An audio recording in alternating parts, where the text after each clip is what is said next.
साल 1969, वह साल जब इंसान ने पहली बार चांद पर कदम रखा था और पूरी दुनिया ने आसमान की तरफ देखते हुए महसूस किया कि अब सीमाएं और भी आगे बढ़ने वाली है। उस समय दुनिया की आबादी थी 3.6 बिलियन। वक्त बीतता गया और 2009 में केपलर टेलीस्कोप को अंतरिक्ष में भेजा गया ताकि वह ऐसे ग्रहों की तलाश कर सके जहां जिंदगी पल सके। तब आबादी बढ़कर 6.76 बिलियन हो चुकी थी। भविष्य में 2153 में पालियो 17 नाम का स्पेस प्रोब एक रहस्यमय ग्रह टेनिस पर उतरा और वहां पहली बार इंसानों को किसी दूसरे ग्रह पर जीवन के सबूत मिले।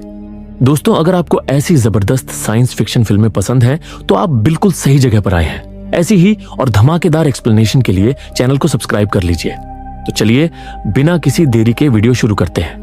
इस बीच धरती की आबादी 24.34 बिलियन तक पहुंच गई और हालात इतने बिगड़े कि पानी और खाने की कमी इंसान के अस्तित्व पर ही सवाल खड़ा करने लगी। 2174 में इंसानियत आखिरी बार बचे रिसोर्सेज के लिए एक महायुद्ध की कगार पर थी। तब लॉन्च किया गया एलिसियम, अब तक का सबसे बड़ा और आधुनिक स्पेसक्राफ्ट। अनंत अंधकार में अरबों तारों के बीच एलिसियम स्पेसशिप 60,000 पैसेंजर्स के साथ अपनी मंजिल की तरफ बढ़ रहा था। यह सफर 123 साल लंबा था। ये सभी लोग टेनिस ग्रह पर जा रहे थे ताकि वहां से एक नई शुरुआत की जा सके और इस दौरान सभी यात्री गहरी नींद यानी हाइपर स्लीप में रहने वाले थे। जहाज को सही ढंग से चलाते रहने के लिए 3 क्रू मेंबर्स को जगाकर सब संभालना था। 8 साल बाद उन्हें धरती से एक आखिरी संदेश मिला जिसमें कहा गया कि अब धरती खत्म हो चुकी है और इलिजियम ही इंसानों का आखिरी घर है, जबकि टेनिस उनकी आखिरी उम्मीद। इसके साथ ही सीन कट हो जाता है। कई साल बाद इलिजियम के स्लीपिंग पॉड्स में से एक खुलता है और अंदर से एक आदमी धीरे धीरे बाहर आता है। वह अपने होश संभालने की कोशिश करता है। उसका नाम है बॉवर,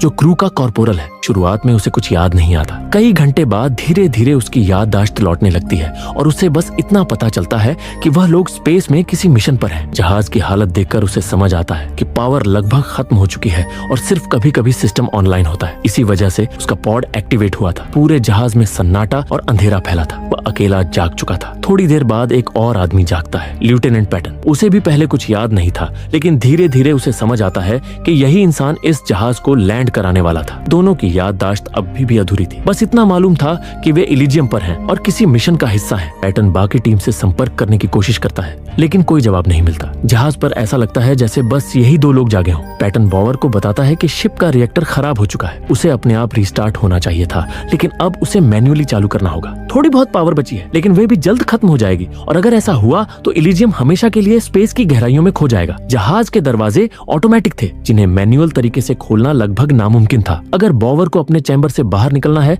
तो उसे वेंटिलेशन पाइप से गुजरना होगा। उसे याद आता है कि एक पॉड पहले से खाली था। शायद उस क्रू मेंबर ने भी बाहर निकलने की कोशिश की थी।